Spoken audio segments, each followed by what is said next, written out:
তারা ফরামাজার আবার এই দেশকে অস্থিতিশীল করার জন্য কথা বলা শুরু করছে। উনাকে ধরো, উনাকে গুম করো। কেন মৌলানা ভাসানী ব্যর্থ হলেন? কেন সিরাজুল আলম খান ব্যর্থ হলেন? আল্লাহ কখনো বলেন না সূর্যকে যে ওই বেটা হিন্দু, ওকে তুমি আলো দিবে না। আল্লাহ কখনো নদীকে বলেন না ওই বেটা খ্রিস্টান, তাকে তুমি পানি দেবে না। বাঙালি জাতিবাদের পতনের ফলে আমরা যে জাতিবাদকে দেখছি, এটা হলো মুসলিম জাতিবাদ বলে দাবি করে। সে নিজেকে মুসলিম জাতিবাদ বলে দাবি করে, কিন্তু আসলে ইসলামের জাতিবাদের কোনো স্থান নাই। ইসলাম জাতিবাদ বিরোধী। ফলে এটা ইসলামের জায়গা থেকে এটা বিরুদ্ধে আমাদের লড়াই করতে হবে। এখন এর কৌশলগত দিক হচ্ছে, আপনি যখনই এর বিরুদ্ধে লড়াই করতে যাবেন, তখন পাশাপাশি যেহেতু তার সঙ্গে দ্বন্দ্ব ছিল এর আগে বাঙালি জাতিবাদের, তখন আমরা বাঙালি জাতিবাদকে পুষ্ট করি, তার পক্ষে শর্ত তৈরি করি। ফলে আমাদেরকে সতর্ক হতে হবে যে আমাদেরকে যে কথাটা বলতে হবে পরিষ্কার, জাতিবাদের যুগ শেষ হয়ে গেছে, জাতিবাদের যুগ আর নাই। আমরা এসেছি এবার গঠনের যুগ। শব্দটা খেয়াল করুন, আমি বিপ্লবে ব্যবহার করি না শব্দটা। কেন? বিপ্লব বললেই আপনি দেখবেন যে লিবারেল যারা তথাকথিত নির্বাচনবাদী, তারা ফরামাজার আবার এই দেশকে অস্থিতিশীল করার জন্য কথা বলা শুরু করছে। উনাকে ধরো, উনাকে গুম করো। তো এটা দরকার নেই আমাদের। আমরা যেটা বলতে চাই সেটা হলো এই যে আমরা গণ অভ্যুত্থান কথাটার মর্ম ভালো করে বুঝি, এবং গণ অভ্যুত্থানের মধ্যে দিয়ে যে গাঠনিক ক্ষমতা তৈরি হয় জনগণের, এটা আমরা ভালো করে বুঝি। এবং এই ধরনের পাঠচক্রের মধ্য দিয়েই কিন্তু গাঠনিক ক্ষমতা তৈরি হয়। প্লিজ এটা একটু মনে রাখেন। এবং আমি চাই এই পাঠচক্রটা শক্তিশালী হোক, এবং আপনারা তর্ক বিতর্ক করেন, আমাকেও ব্যতিব্যস্ত করেন প্রশ্ন দিয়ে। যখনই আপনারা এটা করতে পারবেন, তখনই বুঝবো আমরা একটা পরবর্তী গণঅভ্যুত্থানের জন্য তৈরি হয়ে গিয়েছি। সাংবিধানিক প্রতি বিপ্লবের পরে আমাদের রণনীতি এবং রণকৌশল কী হবে, এখন এলো জিজ্ঞাসা। কারণ আমরা ব্যর্থ হয়েছি। ব্যর্থ হলে তো আমরা কপাল চাপালে কোনো লাভ নাই। তাহলে আমরা কী করে আবার নতুনভাবে সংগঠিত হব? আমাদের মধ্যে বিভাজন তৈরি হয়েছে, আমাদের মধ্যে অবিশ্বাস তৈরি হয়েছে, আমাদের মধ্যে সন্দেহ তৈরি হয়েছে। এটা আমরা কী করে কাটাবো? এটা হলো আমাদের রণকৌশলগত দিক। নীতিগত দিক হচ্ছে, হ্যাঁ, এই যে আজকে যেটা আপনারা করলেন, এটাকে আমি অভিনন্দন জানাই যে আমাকে ডেকেছেন, কথা শুনছেন। আমার বিপরীত যিনি আছে তাকেও ডাকুন, তার কথা শুনি। আমরা তো একটা যিনি দেশকে ভালোবাসেন, আমি তো আর সব লোকে রাখতে বলছি না, আপনারা আমার চেয়ে ভালো বুঝবেন।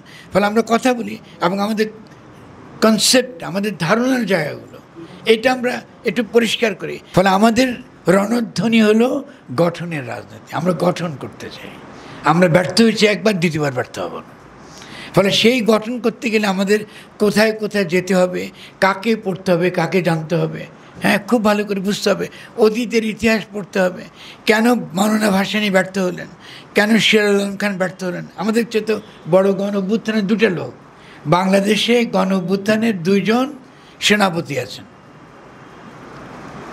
কেমন তাদের সাফল্য এবং তাদের ব্যর্থতা, এইটা আমাদেরকে খুব আন্তরিকতার সঙ্গে পড়ে বুঝতে হবে। কেন এই দুটো মানুষ পারল না এগিয়ে যেতে, বা তাদের কি স্বপ্ন ছিল, সেই স্বপ্ন কি আমরা এখন আনতে পারবো? ধরা যাক মৌলানা ভাসানীর রুবুবিয়াতের রাজনীতি, তিনি শাসনবাদী রাজনীতির বিপক্ষে তিনি প্রতিপালনের রাজনীতির কথা বলেছেন। টমাস হবসের রাজনীতির বিপরীতে তিনি নতুন একটা বিপ্লবী রাজনীতির প্রস্তাব করেছেন, যে আল্লাহ সকল জীবের প্রতিপালন করেন। আল্লাহ কখনো বলেন না সূর্যকে যে ওই বেটা হিন্দু, ওকে তুমি আলো দিবে না। আল্লাহ কখনো নদীকে বলেন না ওই বেটা খ্রিস্টান, তাকে তুমি পানি দেবে না। তিনি সকল প্রাণের প্রতিপালন করেন।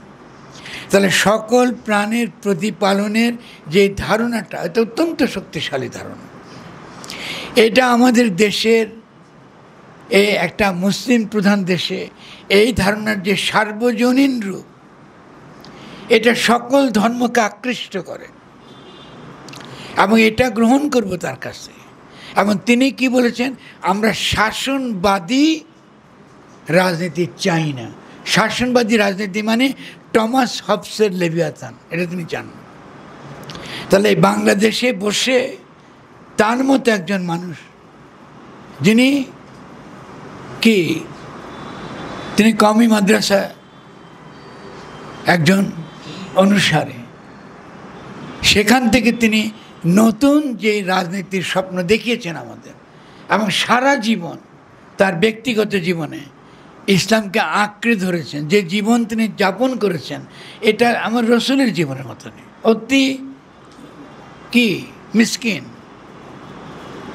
তিনি তার জীবনযাপন করেছেন, কখনো কোনো লোভ তাকে স্পর্শ করেনি। তো তার কাছ থেকে আমাকে শিখতে হবে। ঠিক তেমনি আরেকটি নির্লোভ লোক ছিল সিরাজ আলম খান, যে মানুষটি